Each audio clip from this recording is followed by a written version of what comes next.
Hello YouTube family. तो आज हम बात करेंगे समाज के बारे में। अगर आप स्कूल मतलब स्टूडेंट्स हो, कॉलेज स्टूडेंट्स हो, तो आपने कहीं ना कहीं अपने हिंदी में पढ़ा होगा समाज।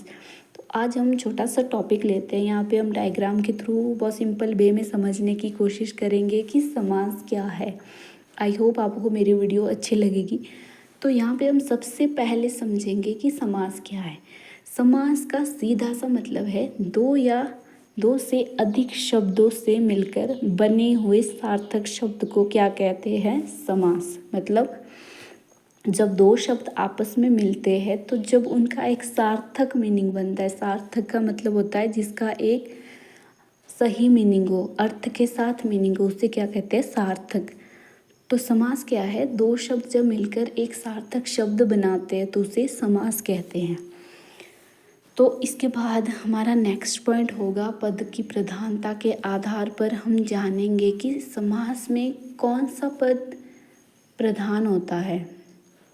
तो पहला पॉइंट हमारा पदों की प्रधानता के आधार पर रहेगा कि हमारे जो 6 समास है उस समास में किस समास में कौन सा पद प्रधान होगा, कौन सा पद अप्रधान होगा, कौन सा ऐसा समास होगा जिसमें दोनों पद प्रधान होंगे।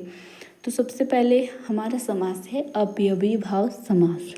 दूसरे समास की बात करें तो वो है तत्पुरुष, तीसरा है कर्मधारय और चौथा है द्विगु समास। उसके बाद हमारा पांचवा समास की बात करें तो वो है द्वंद्व समास और छठा और लास्ट समास है बहुव्रीहि समास। तो ये है हमारे 6 समास देखने को मिले। इसके बाद हम जानेंगे कि जो हमारा अवयवी भाव समास है उसमें पूर्व पद प्रधान होता है। तत्पुरुष, कर्मधारय और द्विगु समास की बात करें तो इसमें हमारा उत्तर पद प्रधान होता है। द्वंद्व समास की बात करें तो इसमें हमारे दोनों पद प्रधान होते हैं। बहुब्रीहि समास में दोनों पद उप प्रधान होते हैं। तो जो हमारा द्वंद्व और बहुब्रीहि समास है इसकी विशेषताएं दोनों ऑपोजिट में देखने को मिलती है। तो यहाँ पे हम एक पॉइंट में हमने बहुत सिंपल वे में एक डायग्राम के थ्रू समझने की कोशिश की कि कौन से पद में कौन सा पद प्रधान होता है। मतलब बहुत कम उसमें हमने बहुत कुछ सीख लिया। तो हमारा नेक्स्ट पॉइंट रहेगा अब समास के टाइप के बारे में कि समास के कितने प्रकार हैं।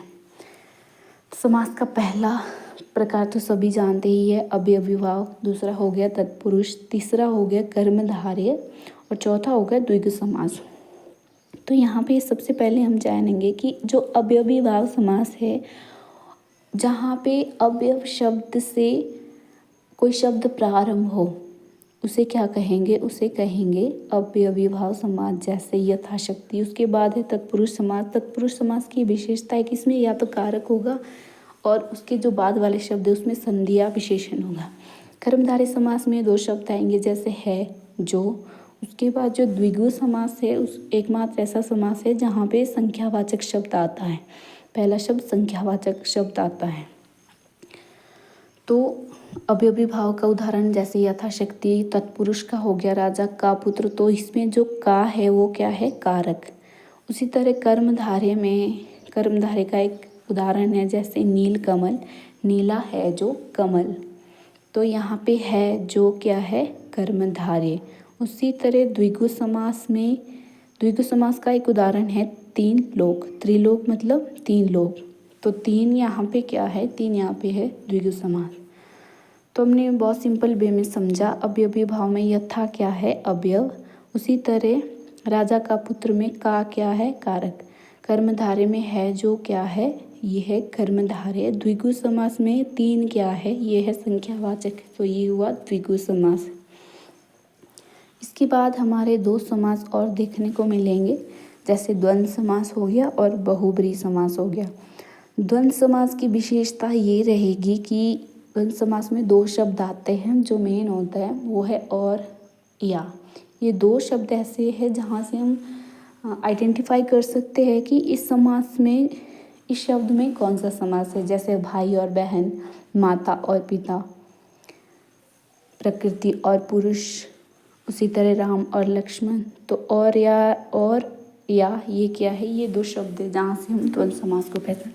उसी तरह बहुब्रीहि समास की विशेषता ये है कि यहाँ पर ज़्यादातर देवी देवताओं के नाम देखने को मिलते हैं, जैसे देवों के देव महादेव। उसी तरह नीलकंठ, नीला है जिसका कंठ, नीला है कंठ जिसका। तो यहाँ पे हमने एक पेज में समास को बहुत सिंपल वे में टिप्स एंड ट्रिक्स के थ्रू समझने की कोशिश करी है। और अगर आपको वीडियो अच्छी लगी तो वीडियो को like, comment, share and subscribe करें और वीडियो को शेयर ज़रूर करें। तब तक के लिए बाय बाय, टेक केयर।